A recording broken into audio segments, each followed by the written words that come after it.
더 이상 짜고 치는 고스톱은 없다. 우리도 대본 없이 토론한다. 지역 대표 스피커 두 분과 함께하는 YMCA 토론 시간입니다. 여수 순천 YMCA 김대희 김석 사무총장 두 분 어서 오십시오. 네, 안녕하십니까. 네, 안녕하세요. 예, 오늘이 1월의 마지막 시간인 것 같습니다. 아, 그러네요. 벌써 1월이 끝이에요. 그러네요. 다음 달이면 다음 주면 이제 저희가 또 2월에 뵙게 되는 거잖아요. 세월이 그냥 쏜살같이 지나가 벌써 1월달이 지나가버리니 새해 복 많이 받으십시오. 시한 지가 엊그제 같은데. 그러니까요. 곧 있으면 또 이제 설이 다가오고요. 예. 어떻게 한 주 보내셨는지 먼저 김대희 총장님. 예, 저는 뭐 그동안 2박 3일 동안 한국 YMCA 간사회가 있었는데요. 한국 YMCA는 직원들이 전체적으로 한 1,900명 정도 돼요. 그중에 간사직이라고 주로 사무총장, 뭐 관장, 부장, 관리직 영역이 간사들로 많이 포진되어 있는데요. 245명 간사회 회장이 1년 동안 제가 했었거든요. 그래서 이제 정기총회 마치고 자리를 물려주고요.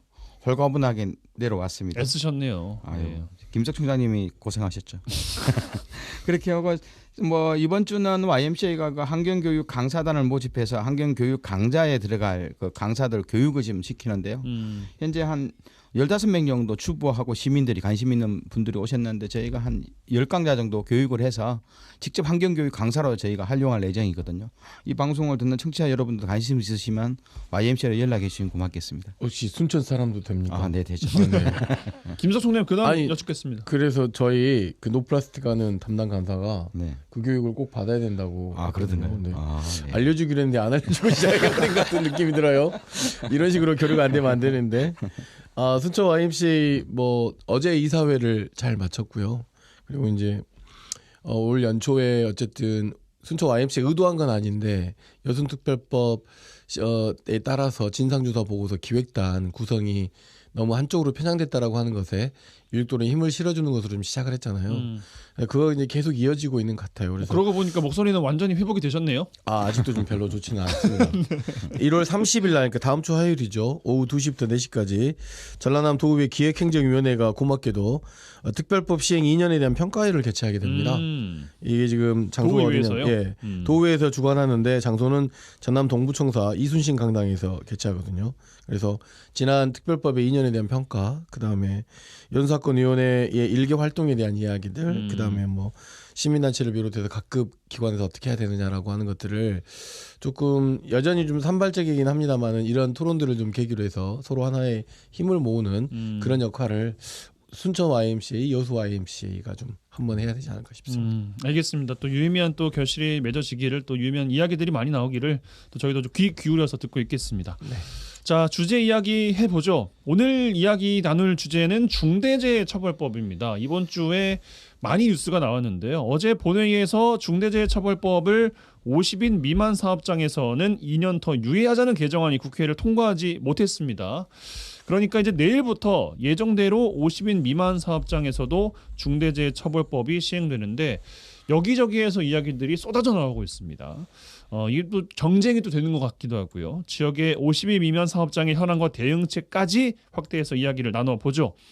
자, 먼저 50인 미만 사업장에서 이 중대재해처벌법을 2년 더 유예하자는 개정안이 여야 합의를 이루지 못하면서 이제 시행이 됩니다. 오늘 또 대통령실에서는 윤 대통령이 강한 유감이다 또 이런 메시지를 또 냈던데 어떻게 전체적인 맥락들을 보고 계신지 먼저 김대희 총장께 드리겠습니다.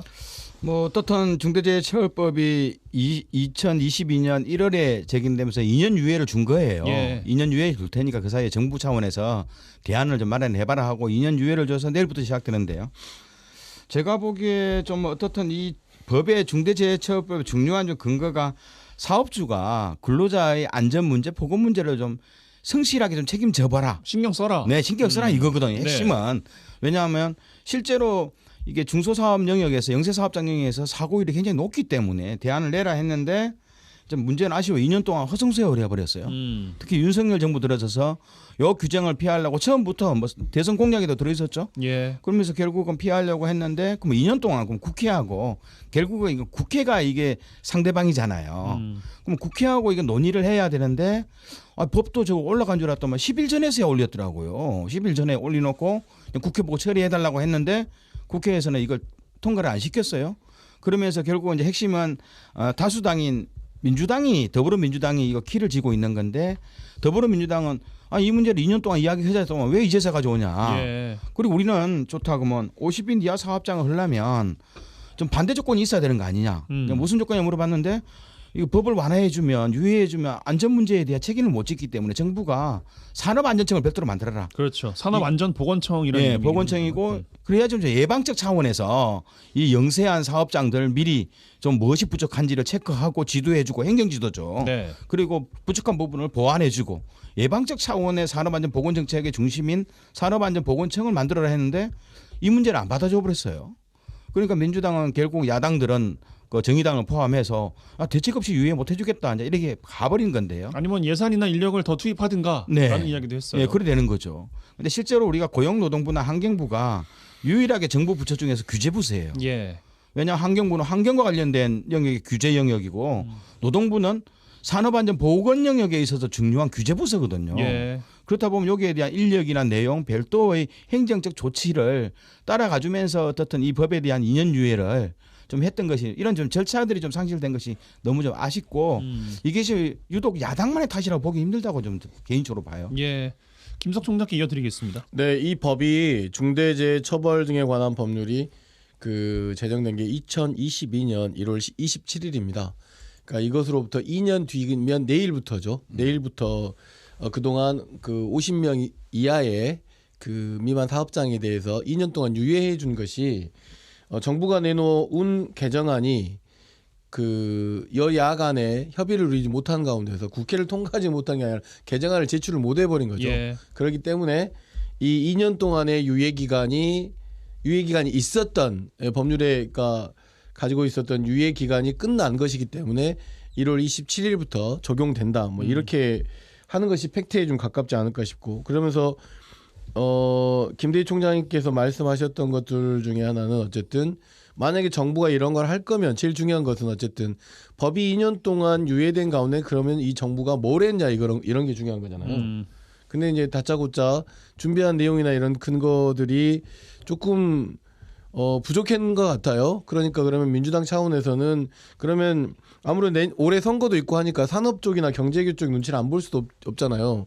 그렇기 때문에 그렇다고 한다면 정부가 이 아까 말씀드렸던 그 보건청, 산업보건청 같은 것들을 만들어 준비를 해라. 뭐 이런 것 같은데 이게 서로 뭔가 좀 사인이 안 맞기도 하고 정부 입장에서는 이 2년 유예하지 않은 것에 대해서 어쨌든 대통령이 굉장히 강하게 유감을 표시함으로 인해서 중대재해처벌법이 마치 그 50인 미만 사업장에 굉장히 큰 경제적 또는 어떤 사업주들에게 굉장히 큰 영향을 미치는 것처럼 책임 있는 자리에 있는 장관들로부터 좀 이야기를 좀 하고 있는 것 같은데 이게 그 다들 중대재해처벌법이 뭔지를 제대로 알고 있는가 좀 의아스럽더라고요. 이 안에 보면은 두 가지가 있어요. 하나는 중대산업재해가 있고 중대시민재해가 있습니다. 네. 사망에 이르는 사건이나 아니면 동일한 사고로 6개월 이상의 치료가 일어나는 일들이기 때문에 사실상 우리 동네 빵집에서나 이런 데에서는 거의 일어나지 않는 일들이죠. 근데 마치 그런 것을 거론하면서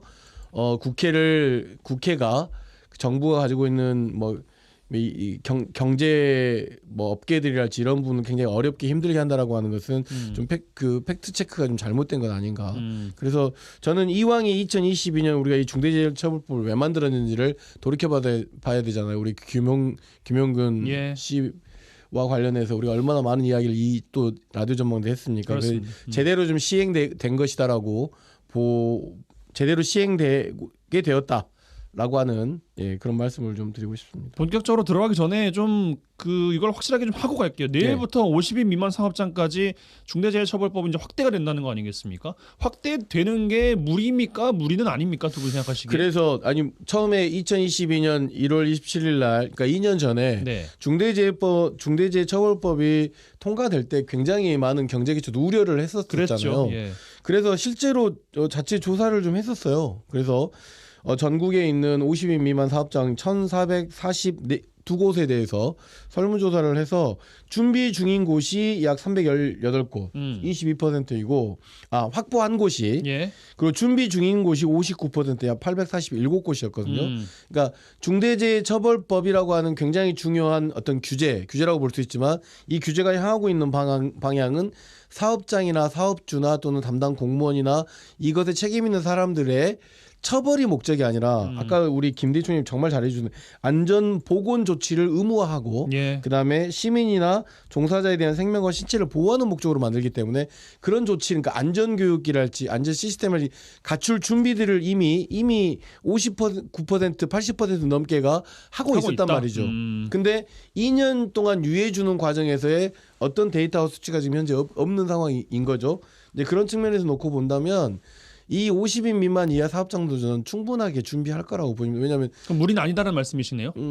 무리인 곳이 있긴 있겠지만 대체적으로 제조업 쪽에서는 좀 무리라고 볼 수는 있겠죠. 예. 그러나 기존에 하고 있던 업체들에서는 안전이랄지 안전 보건의 조치 의무를 좀 강화하는 측면에서 뭐 이렇게 시민과 뭐 종사자의 생명과 신체를 보호한다라고 하는 차원에서 새로운 프로그램을 개발하는 것이라고 놓고 본다면 처음엔 좀 까다롭긴 하겠지만 이 제도가 또 뭔가 세상을 좀 한 계단 좀 안전한 선진국으로 가기 위한 조건을 만들기 때문에 그 정도는 충분히 나름 할 수도 있지 않을까. 저희도 연관이 있잖아요. 사실 YMCA도 충분하게 연관이 있기 때문에 그러니까 무리인 곳도 있겠지만 감내할 수 있고 감내할 필요가 있다라는 무리다라고 말씀인 것 같아요. 생각하는 곳들에 대해서는 지방자치단체나 연관된 경제단체나 아니면 관련된 곳에서 어떤 좀 이런 프로그램을 제공하거나 지원하는 예. 것들도 좀 같이 함께 있어야. 알겠습니다. 그래서 청이 필요한 거였는데 예. 그죠? 김대 총장께 이어드리겠습니다. 네, 제가 보기에는 무리라고는 보지 않아요. 무리는 아니다. 네. 예.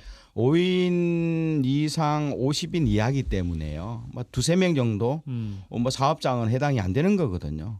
뭐 예를 들어서 40명, 50명 직원이라면 그동안에 그 안에서 왜냐하면 안전관리자 한 명 없었거든요. 이제는 두라는 소리거든요. 안전을 담당하는, 안전보건을 담당하는 직원이 한 명은 있어라. 이건데 이제 문제는 2019년, 20년, 21년 우리나라 그 노동부가 자내는 그 산업재해 통계치를 보면 유의미한 데이터가 있거든요. 왜냐하면 1년에 한 10만 건 정도가 산업재해입니다. 신고 안 된 사업도 많죠. 재해도 많은데 일단 신고된 산업재해 10만 건을 분석해 보면 이 중에서 78%가 50인 이하 사업장이에요. 쉽게 말해 큰 사업장에서는 한꺼번에 뭐 대규모 뭐 사망 사고가 나지만 78% 정도가 50인 이하 사업장에서 많이 발생하는 거예요.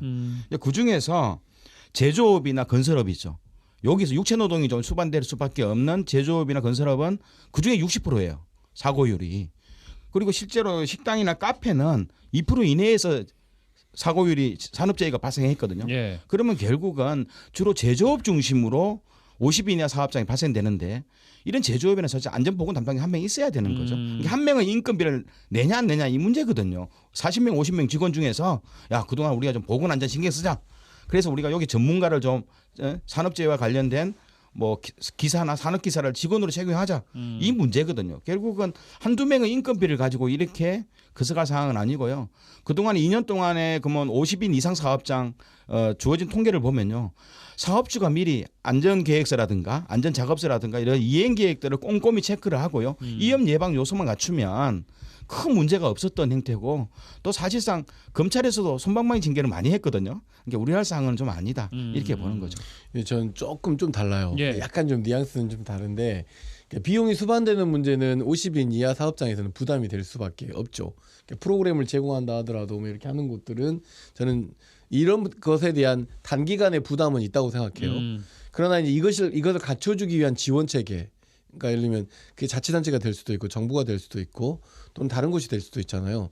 왜냐하면 대기업들이나 좀 규모가 큰 사업장에서는 안전관리 책임자들이 이미 기존에 있고 이런 안전관리 책임자들이 뭘 강화한다거나 현장 내에서 굉장히 중요한 측면이니까 저는 프로그램이 동시에 같이 진행돼야 된다고 생각하는데 네. 이 정부 차원에서 전혀 준비가 되어 있지 않는 건 아닌가라고 하는 의구심이 들게끔 하고 있는 거죠. 왜냐하면 마치 뭐 동네 빵집 주인도 처벌받을 것처럼 정부 관계자들이 이야기해버리니까. 그랬어요. 근데 이제 따져보놓고 보면은 그 산재 사망자 중에서 숙박이나 음식업에 종사한 사람들은 연간 보면 2020년, 2021년, 2022년에도 1%에서 그렇죠. 내외란 말이죠. 뭐 사망자가 많다 적다라고 보긴 어렵지만 그 표현은 제가 좀 취소를 하는 걸로 하고 1% 정도밖에 되지 않기 때문에 너무 과도하게 동네 빵집도 주인도 처벌받는다라고 하면서 이 법이 가지고 있는 원래 의미인 안전보건의 조치 의무화를 통해서 우리가 선진국에 걸맞는 법적 조치를 만들자라고 하는 그 취지를 잘 살리기 위한 정부와 그다음에 여당과 또 야당도 좀 협의하고 자치단체도 좀 협의해서 이런 중대재해처벌법에 맞는 정말 안전한 세상을 만들기 위한 노력을 서로 함께하는 것이 본질이 맞지 않나 싶습니다. 그러면 실제로 이제 50인 이상 사업장이 2년 동안 실행해본 결과를 보면요. 예. 실행해본 결과를 보면 물론 솜방망이 처벌을 많이 했거든요. 사망사고 해도 생각보다도 큰 형을 살지 않는 경우가 많았지만 어쨌든 이 50인 이상 시행 1년 동안의 결과를 보면 한 20% 정도 산업재해가 예방됐거든요. 그래서 사망자매도 한 7, 80명 정도 줄어들었거든요. 매년. 효과는 있어요. 효과는 있고 아까 대부분 사고는 50인 이하 사업장이 80%라고 그랬잖아요. 그렇다 보면 여기는 상당히 많은 산업재해가 줄어들 거다. 그래서 이러한 유무형의 사회적 가치. 왜냐하면 어떻든 안전사고라든가 부상자라든가 사망자가 발생 않으면 그만큼 사회적 자산이 늘어나는 거잖아요. 예. 건강해지고. 그것까지 생각한다면 오히려 절대 마이너스 요소는 아니다. 이렇게 봅니다. 뭐 돈으로 다 치환할 수는 없겠습니다만 네네. 그렇죠. 어찌됐든 이제 재원을 빼고 이야기하는 게 좀 한계가 있다 보니까 저는 이제 이 중대재해처벌법이 그 2년 유예 기간이 이제 없어지면서 이제 제대로 시행되는 과정에서 산업재해로 인한 사망자가 좀 줄어든다거나 예. 이런 것만으로도 굉장히 어마어마한 경제적 효과가 있는 것이라고 봐야 되는 건데 거기에 대한 사회적 합의를 이루고 있지 못하는 것 같아요. 그러니까 지금 현재 정부 관료자들하고 예. 산업계에 있는 사람들하고 노동자들하고 시민들, 그러니까 노동자나 시민들은 대체적으로 이 중대재해처벌법이 제대로 좀 시행돼야 된다는 주의인데 이걸 뭐 발목 잡는 거 아니냐, 뭐 준비가 안 되어 있다 이런 식이면 좀 이런 과정에서 어쨌든 2년 유예 기간이 내일 당장부터 시작된다라고 하는 것으로 엄포를 내는 것보다는 그래도 더 지속적으로 국회 차원에서라도 중대재해처벌법이 가지는 어떤 사회적 가치의 의미에 대해서는 함께 정부를 끌어들이기 위해서 국회 차원에서도 논의도 좀 더 필요한 것 같습니다. 요 이야기 집권지 지역 이야기도 좀 넘어갔으면 네. 좋겠는데 아무래도 총선 시즌이다 보니까 이 지금 정쟁화되고 있는 측면이 좀 있단 말이죠. 정부와 여당에서는 민주당이 협조를 안 하고 있다. 민생을 위한 일이지 않냐. 그러면서 앞서 두 분께서 이제 계속 짚어주셨습니다만 뭐 골목에 있는 자영업자들까지 다 죽이려고 하냐. 뭐 이런 메시지를 내놓고 있는 것이고 민주당에서는 아니 그 윤 대통령 되고 나서 지금 정부와 여당에서는 2년 동안 그럼 뭐 했냐. 뭐 아무런 준비 안 하고 있다가 지금 와가지고 뭐 우리가 뭐 막판에 있는 걸 다 뭐 안 하겠다고 해버리는 둥 그렇게 가짜 뉴스를 퍼뜨리냐 이게 이제 메시지란 말이죠. 어떻게 읽고 계신지 궁금한데 김대희 총장님. 네.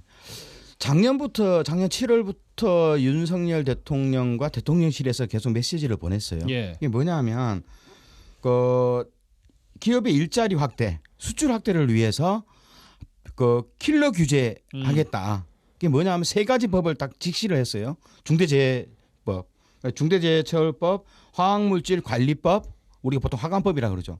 그리고 화학물질 평가법. 요 세 개는 기업 활동에 지장을 주기 때문에 과도한 규제다. 이거 손보겠다 했던 거거든요. 예. 그러면 민생과는 관계 없는 거잖아요. 이 법들은 주로 국민의 건강과 노동자의 안전을 지키기 위한 생명법이거든요.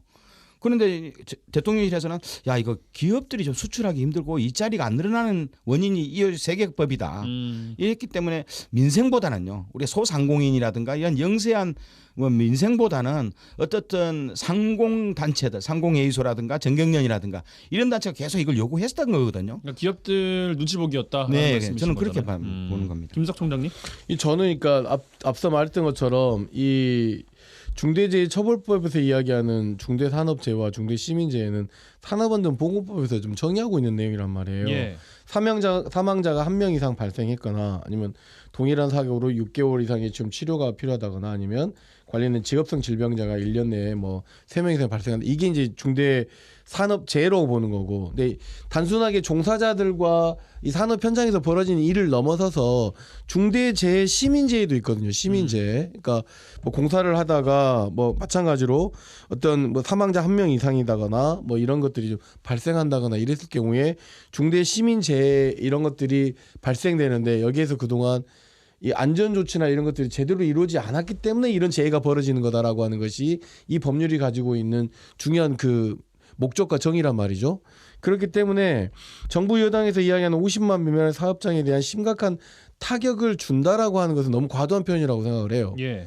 그러니까 그런데 이제 막상 2년 유예한다고 했지만 이 정부를 지지하고 믿었던 5인 이상 50인 미만의 사업자들은 이 정부 안에서는 이게 유예될 거야라고 생각했던 사람들은 전혀 현재 준비를 못한 것이잖아요. 근데 이런 분들에게 좀 먹힐 수 있을 거라고 보여지지만 앞서 제가 말씀했던 것처럼 이 중대재해처벌법이 준비되는 시작되었던 제정됐던 2022년 이미 1월 27일 날 여론조사 해보면 이미 80% 이상이 준비 중이거나 확보가 된 상태이기 때문에 앞서 말씀하셨던 필요한 제조업과 관련된 업장들은 왜냐하면 뭐 사업자가 예를 들어서 그 손해배상 관련된 금액뿐만 아니라 관련된 법률과 관련해서 처벌까지 된다고 하면 그 사업장 문 닫아야 되는 거잖아요. 그렇기 때문에 사업장이 전 준비할 거라고 보여지기 때문에 알겠습니다. 그렇게 큰 타격은 아닐 것이라고 그런데 실제로 보여집니다. 정부라면 어떤 법이라든가 첨예하게 대립되어 있잖아요. 기업가와 노동자 네. 이해 당사자가 있거든 이 법에는. 그럼 정부라면 최소한 이해 당사자들하고 소통은 해야 되는 거예요. 한쪽만 만나서는 안 되는 거거든요. 양쪽 다 만나봐서 양쪽 주장이 무엇인지 그러면서 양쪽에서 정부에 무엇을 요구하는지 법유예가 아니라 아마 다양한 대안을 맞아요. 요구했을 네. 거예요. 근데 그건 다 문 닫아버리면 길을 닫아버리면 안 되거든요. 그게 최소한 정부가 해야 돼. 국민의 세금으로 월급을 받는 공무원들이 해야 될 역할인데 좀 그런 것들을 좀 국민의힘이나 혹은 윤석열 후보 너무 좀 안일하게 좀 판단했던 측면이 어떤 아쉬워요. 그 노동자 단체 쪽에서의 일하는 사람은 혼란을 방치하고 있다 이런 표현도 쓰더라고요. 또한 마찬가지로 그 경제계 쪽에 있는 사람도 이런 이야기를 하는 거죠. 믿었었는데, 그러니까 여기 말은 정부를 믿었다는 거겠죠. 근데 그 말 뒤에는 역시나 마찬가지로 방치한 측면도 없잖아 있는 거죠. 그러니까 정부가 이 문제에 대해서는 이제 국회를 통과해 버린 일이기 때문에 이것에 대해서 유감을 표현할 수 있겠으나 정부의 역할은 불안해하는 본인들이 판단해 50인 미만 사업장이 불안해한다고 하면 이 불안을 잠재우는 것도 정부의 역할입니다. 정부가 해야 할 역할을 총선을 앞두고 정쟁화시켜서 야당이나 여당에 떠넘겨서는 안 된다. 이런 말씀 꼭 드리면서 알겠습니다. 네.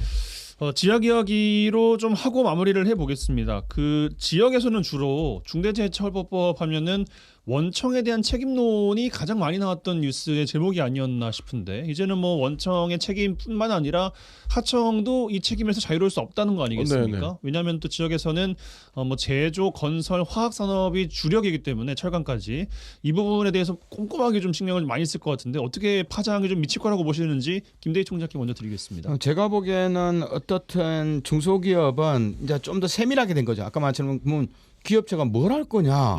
좋다 그러면 우리 사업장에서 우리가 일하는 그 범위 안에서 어떤 위해 요소가 있는지를 꼼꼼히 기록 검토해야 되는 거예요. 예. 쉽게 말해서 작업 안전 계획서도 만들어야 되고 그러면서 각 시설에 대한 또 사고가 일어날 만한 뭐 그런 가능성이 있는 곳에서는 위해성 평가 체제를 상시적으로 해야 되는 거예요.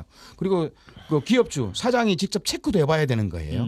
그러면서 좀 더 꼼꼼히 나가는 세밀함이 좀 필요한 측면이 되는 거고요.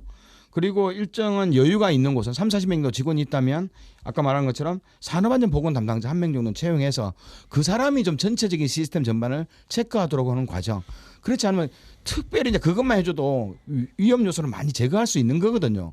그리고 최소한 이런 작업할 때는 이런 것을 하세요 하고 1년에 2번 정도 상반기 하반기에 정례적 교육도 하고 그러면서 위험 요소를 상당히 줄일 수 있기 때문에 그런 과정들이 좀 힘들고 복잡하지만 이게 또 체계화되면 쉽게 손에 있거든요. 그래서 그런 측면이 있고 또 원청과 하청 관계가 뚜렷한 여수산단의 이러한 좀 상하 관계가 뚜렷한 영역에서는 원청에 그런 비용을 또 청구해야 되는 거죠. 예. 비용 청구해서 여기에 대한 인건비라든가 여기에 대한 안전 비용을 철저하게 단가에 계산해서 빼놔야 측면이 있는 거죠. 앞으로 이제 이렇게 원청에 대한 책임도 강화될 거고요. 틀림없이.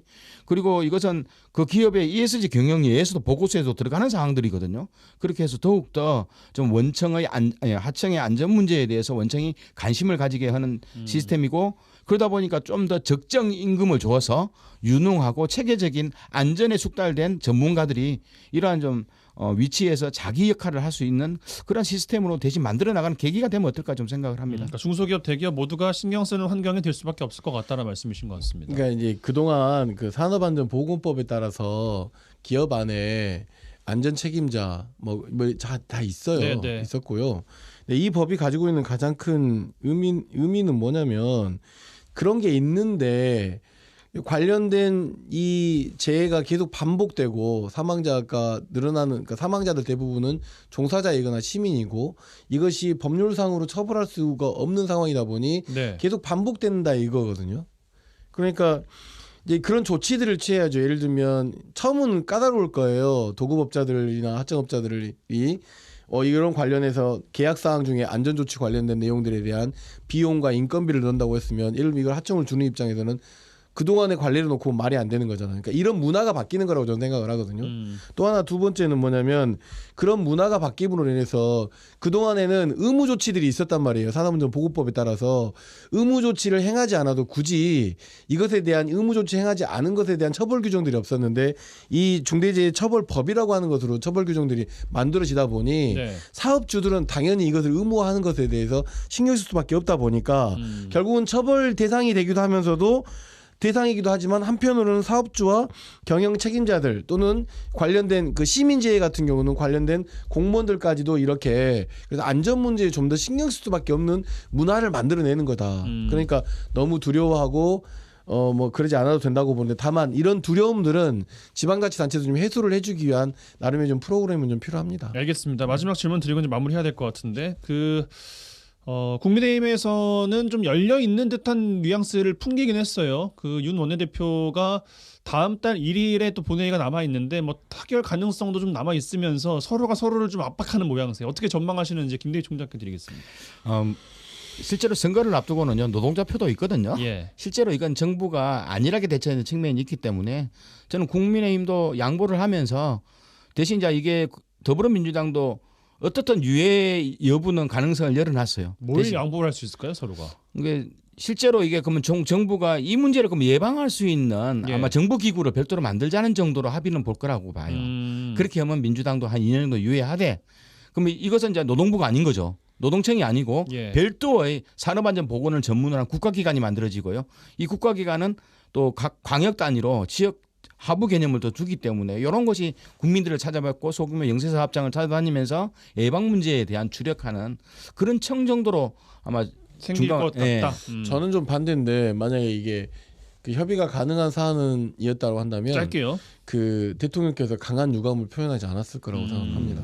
이미 강한 유감을 표현해 버렸고 이미 동네 빵집 주인들까지도 처벌받는다라고 굉장히 이 법에 대해서 본인들이 합의를 이루지 못했고 유예 기간이 그냥 종료된 상황인데 이것에 대해서 마치 뭐 야당에게 모든 책임이 있느냐 이야기하고 있는 것은 이 법은 더 이상 그 이미 원래 시행하기로 했던 그 주체로 될 것이라고 좀 보여집니다. 협상의 여지는 없는 것 같다. 저는 그렇다고 생각합니다. 어떻게 이어질지 지켜보는 것으로 하겠습니다. 이 정도로 마무리하죠. YMCA 토론 여수 순천 YMCA 김대희 김석 사무총장 두 분과 함께했어요.